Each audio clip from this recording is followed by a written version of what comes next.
नहीं दिया था। हालांकि चीन कई बार जेट-10C को एक एडवांस जेट के तौर पर दुनिया के सामने रखता है और चीन कई बार ये दावा किया है उसका जेट-10C सेमी स्टेल्थ है और भी उसमें कई सारे एडवांस टेक्नोलॉजी है जिससे वो आसानी से अमेरिका की F-16 जो ब्लॉक 72 मॉडल है और हमारा राफेल को भी आसानी से हरा पाएगा। लेकिन पाकिस्तान के ऊपर ये सारे जो एडवर्टाइजमेंट किया गया था जेट-10C जेट का उसका कोई असर नहीं हुआ और पाकिस्तान जेट-10C जेट को छोड़कर उसके बदले अमेरिका या फिर दूसरे देश जो अमेरिका से F-16 जेट को खरीद कर यूज कर रहे हैं वहाँ से सेकेंड हैंड F-16 खरीदने के लिए इंटरेस्टेड था।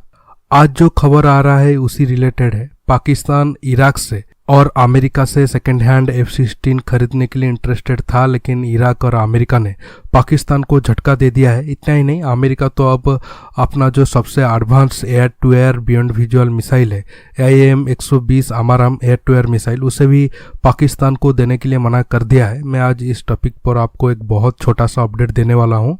जानने के लिए आप आखिर तक ये वीडियो को देखते रहिए। दोस्तों, अगर पाकिस्तान और F-16 की बात करें तो पाकिस्तान को 1983 में पहला F-16 अमेरिका से मिला था और अभी तक पाकिस्तान को तकरीबन 85 F-16 मिल चुका है। कुछ F-16 पाकिस्तान दूसरे देशों से भी सेकेंड हैंड लिया है और कुछ F-16 को वो डायरेक्ट अमेरिका से खरीदा था। लेकिन अब तकरीबन 75 F-16 सर्विस में है। 10 के करीब F-16 दुर्घटनाग्रस्त हो गए हैं और कुछ F-16 को भारत ने भी मार गिराया था। जैसे कि 2019 बालाकोट स्ट्राइक के अगले दिन हमारा MiG-21 ने पाकिस्तान की F-16 को मार गिराया था। लेकिन दोस्तों, वो 75 F-16 से 20 के करीब F-16 ही एडवांस है। अब पाकिस्तान के पास ब्लॉक 52 स्टैंडर्ड का सिर्फ 18 F-16 है। बाकी सारे F-16 काफ़ी पुराने हैं और अब के टाइम के हिसाब से जो भारत के पास जो एडवांस फाइटर जेट है उनका मुकाबला वो आसानी से नहीं कर पाएंगे, नहीं टिकेंगे वो भारत की फाइटर जेट के सामने। इसलिए पाकिस्तान चाहता है उसे और ज़्यादा F-16 मिले। हालांकि पाकिस्तान के पास अब JF-17 फाइटर जेट भी है। अब पाकिस्तान के पास 50 के ऊपर JF-17 ब्लॉक 1 है, 62 JF-17 ब्लॉक 2 है, 26 JF-17 ब्लॉक JF-17B जो ट्रेनर वर्जन है। इसके साथ साथ 50 के करीब JF-17 ब्लॉक 3 का भी ऑर्डर पाकिस्तान ने दिया है। लेकिन दोस्तों, पाकिस्तान को अच्छे से पता है जो वेस्टर्न फाइटर एयरक्राफ्ट है वो रशियन और चाइनीज ओरिजिन के फाइटर एयरक्राफ्ट से कहीं अच्छे हैं। अगर पाकिस्तान को भारतीय एयरफोर्स के आगे टिकना है या फिर भारत की राफेल, तेजस, सुखोई और मिराज 2000 जैसे फाइटर जेट को चुनौती देना है तो उसे F-16 जैसा फाइटर जेट चाहिए। JF-17 ज़्यादा देर तक उसके काम में या फिर उसके लिए कोई बड़ा फायदा नहीं हो पाएगा। इसलिए पाकिस्तान चाइना से जेट-10C जैसा नया फाइटर जेट के ऑफर को रिजेक्ट करके दूसरे देशों से सेकेंड हैंड F-16 लेने के लिए भी इंटरेस्टेड है। इसके लिए पाकिस्तान अमेरिका और इराक से बातचीत कर रहा था कि ताकि वहां से सेकेंड हैंड F-16 उसे मिल जाए। अब इराक के पास तकरीबन 38 F-16 एक्टिव है और उसमें से ज़्यादातर ग्राउंडेड है क्योंकि स्पेयर पार्ट कमी के कारण वो प्लेन अभी तक इस्तेमाल लायक नहीं है। हालांकि वो प्लेन में तो कोई बहुत ज़्यादा खराबी नहीं है और वो प्लेन काफ़ी कम यूज किया गया है क्योंकि इराक अपना एयरफोर्स इराक सद्दाम हुसैन जाने के बाद इराक के पास कोई ज़्यादा मौका नहीं आया वो अपना एयरफोर्स को दूसरे देशों के खिलाफ इस्तेमाल करे। इसलिए जो इराक के पास जो F-16 है वो काफ़ी कम यूज हुआ है। इसलिए पाकिस्तान की नज़र उस F-16 के ऊपर था और वो अमेरिका को मनाने की कोशिश कर रहा था कि वो अलाउ कर दे कि 12 के करीब इराक से सेकेंड हैंड F-16 पाकिस्तान लाकर अपने एयरफोर्स में इस्तेमाल कर पाए या फिर अमेरिका ही अपने एयरफोर्स से कुछ F-16 पाकिस्तान को दे दे ताकि वो अपने एयरफोर्स को भारत के खिलाफ और थोड़ा मजबूत कर पाए। लेकिन अब खबर आ रहा है अमेरिका ने ऐसा करने के लिए मना कर दिया है। सिर्फ F-16 ही नहीं, अमेरिका पाकिस्तान को और extra IAM-120 AMRAAM beyond visual air to air missile देने के लिए भी मना कर दिया है। अब आपके मन में सवाल होगा अमेरिका ने ऐसा क्यों किया। देखिए अमेरिका पिछले 1-2 साल से बहुत ज़्यादा कोशिश कर रहा था। पाकिस्तान चाइनीज कैंप से निकलकर अमेरिकन कैंप में चले आए।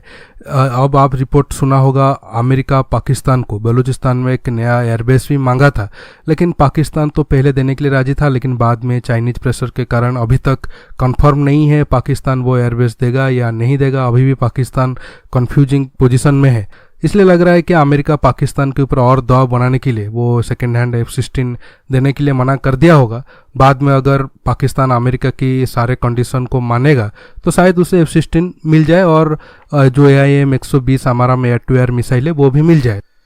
अब कुछ पाकिस्तान से ये सवाल उठा सकते हैं, हमारे पास तो JF-17 जैसा एडवांस फाइटर एयरक्राफ्ट है और उसमें PL-12 जैसा advance air to air missile है, तो हमें सेकेंड हैंड F-16 और AIM 120 AMRAAM air to air missile की क्या ज़रूरत है। देखिए, मैंने आपको पहले बता दिया F-16 और JF-17 में कोई कंपैरिजन नहीं है।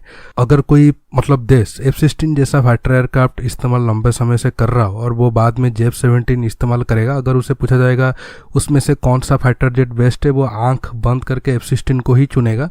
मैं उस पर ज़्यादा नहीं जाता हूँ। अब आता हूँ एयर टू एयर मिसाइल के ऊपर। देखिए, चीन तो ये दावा करता है जो उसका PL-12 air to air missile है वो रसिया की R-77 और अमेरिका की 120 AMRAAM air to air missile से भी बेहतर है या फिर उसके बराबर है।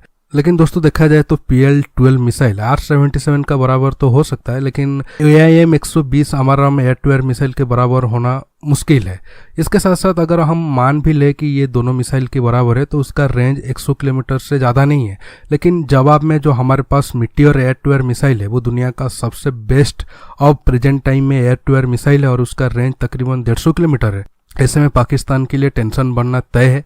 इसलिए पाकिस्तान अमेरिका को रिक्वेस्ट कर रहा था उससे और ज़्यादा नया AIM 120 air to air missile दिया जाए, लेकिन अमेरिका ने अभी तक पाकिस्तान की ऑफर को रिजेक्ट कर दिया है। जैसे मैंने आपको पहले बताया, पाकिस्तान जब तक अमेरिका की कंडीशन को नहीं मानेगा तब तक उसे अमेरिका से कोई बड़े लेवल पर मिलिट्री सपोर्ट नहीं मिलने वाला है। दोस्तों, आज की छोटा सा टॉपिक में बस इतना ही। आपको ये वीडियो कैसा लगा नीचे कमेंट बॉक्स में ज़रूर कमेंट करके बताइए। दोस्तों, रुकता हूँ, बहुत जल्द एक न्यू टॉपिक के साथ मिलूंगा। नमस्कार, जय हिंद।